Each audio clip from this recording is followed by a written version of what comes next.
YSR Congress party జాతీయ ప్రధాన కార్యదర్శి రాజ్యసభ సభ్యుడు వి విజయసాయి రెడ్డి సంచలన వ్యాఖ్యలు చేశారు.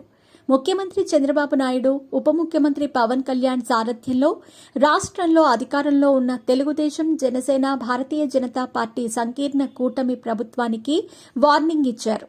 విశాఖపట్నంలో ఓ హోటల్లో ఏర్పాటు చేసిన విలేకరుల సమావేశంలో ఆయన పార్టీ సీనియర్ నేత జూపూడి ప్రభాకర్తో కలిసి మాట్లాడారు.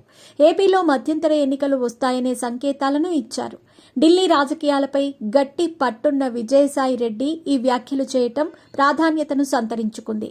కేంద్రంలో అధికారంలో ఉన్న ఎన్డీఏ సంకీర్ణ కూటమికి ప్రభుత్వాన్ని ఏర్పాటు చేయటానికి అవసరమైన మ్యాజిక్ ఫిగర్ లేకపోవటం, భాగస్వామ్య పక్షాలతో బొటాబొట్టి మెజారిటీతో అధికారంలోకి రావటం వంటి పరిణామాల మధ్య ఎప్పుడైనా ఏదైనా జరగొచ్చనే అభిప్రాయాలు వ్యక్తమవుతున్నాయి. అటు వైఎస్ఆర్ కాంగ్రెస్ పార్టీ అధినేత వైఎస్ జగన్మోహన్ రెడ్డి కూడా తరచూ బెంగళూరుకు వెళ్లి వస్తూ ఉండటం సైతం మధ్యంతర ఎన్నికల వార్తలకు బలాన్ని ఇచ్చినట్టవుతోంది.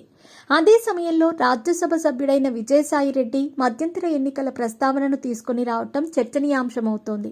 రాష్ట్రంలో మధ్యంతర ఎన్నికలు వస్తే తామే ప్రభుత్వాన్ని ఏర్పాటు చేస్తామని విజయసాయి రెడ్డి స్పష్టం చేశారు. 5 ఏళ్ల తరువాత ఎన్నికలు జరిగినా లేదా మధ్యంతరం వచ్చినా తమ విజయాన్ని ఎవరూ ఆపలేరని ఆయన తేల్చి చెప్పారు. తాము ప్రతిపక్షంలో ఉన్నా కూడా ఎవరికీ భయపడే ప్రసక్తే లేదని స్పష్టం చేశారు.